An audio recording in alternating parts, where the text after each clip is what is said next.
Hello WhatsApp guys, আশা করি কেমন আছো। আশা করি তোমাদের মাঝে চলে আসলাম আমি একটা নিউ গাইড নিয়ে, আর এটা হচ্ছে সৈনিক নিউ গাইড। তো গাইস 2024 সালে যারা বিমান বাহিনী 53 যারা আবেদন রয়েছে তাদের জন্য রয়েছে একটা মহাসচিব এবং সুখবরটা হচ্ছে এই বইটার মধ্যে তিনটে পদক্ষেপ দেওয়া আছে। একটা হচ্ছে আর্মি, আরেকটা হচ্ছে নাভি, আরেকটা হচ্ছে এয়ারফোর্স। তো তিনটা হচ্ছে একটা নাভি, নৌবাহিনী, সেনাবাহিনী এবং বিমান বাহিনী। যারা ভাবতেছো আবেদন করে যে অল্প কিছুদিনের ভিতরে এত প্রিপারেশন কেমনি নিব, তাদের জন্য রয়েছে একটি সহজ মূল্যায়ন বই। সো এই বইটা তাদের উদ্দেশ্যে বানানো হয়েছে। গাইডের নতুন গাইডেন্স আছে, তোমরা লাইব্রেরিতে গিয়ে ক্রয় করে নিবা। এই বইটাতে বিশেষ ইম্পর্টেন্ট কিছু দেওয়া আছে নাবিকদের ব্যাপারে, নৌবাহিনী এবং সেনাবাহিনীর প্রতিটার ব্যাপারে কিছু দেওয়া আছে এইদিকে। তোমরা চাইলে এই বইটা কিনতে পারো, কারণ আমি 1953 আবেদন করেছি। আমারও পরীক্ষা হয়তো 23 তারিখের পরে শুরু হয়ে যাবে আমাদের।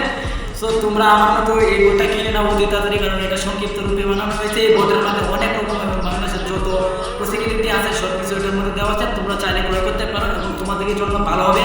আমি চাই তোমরা এই বইটা অতি তাড়াতাড়ি ক্রয় করো, কারণ এই বইটার মধ্যে বিশেষ কিছু ইম্পর্টেন্ট কিছু দেওয়া আছে।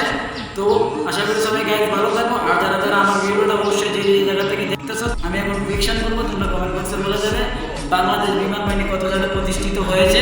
তো গাইস কমেন্টটা দিয়ে যায়। আর যারা যারা